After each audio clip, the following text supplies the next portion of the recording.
पहिल्या केसमध्ये काय होतं की तुम्ही डायरेक्ट अर्धा पिझ्झा खाल्ला होता आणि दुसऱ्या केसमध्ये तुम्ही आईने जेव्हा पिझ्झाचे 4 भाग करून दिले होते त्यातले तुम्ही 2 पीसेस खाल्ले।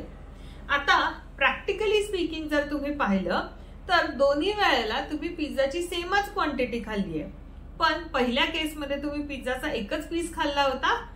जेव्हा 2 पीस होते तेव्हा तुम्ही त्याच्यातला 1 पीस खाल्ला आणि जेव्हा तुमच्याकडे 4 पीसेस केलेले होते त्यावेळेला तुम्ही त्यातले 2 पीसेस घेतले। आता वस्तुतः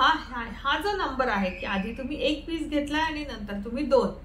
हे दोन्ही नंबर्स जरी वेगळे असले तरी अल्टिमेटली तुम्ही जितका पिझ्झा खाल्लाय तो तुमचा पिझ्झा कसा आहे, तो तुमचा सेम क्वांटिटी तुम्ही पिझ्झाची दोन्ही केसमध्ये खाल्लेली आहे। म्हणजे याचाच अर्थ जर आपण त्यांचं प्रपोर्शन जर पाहिलं तर ते सेम आहे आणि अशाच नंबर्सला आपण काय म्हणतो की इक्विव्हॅलंट रॅशनल नंबर्स म्हणतो।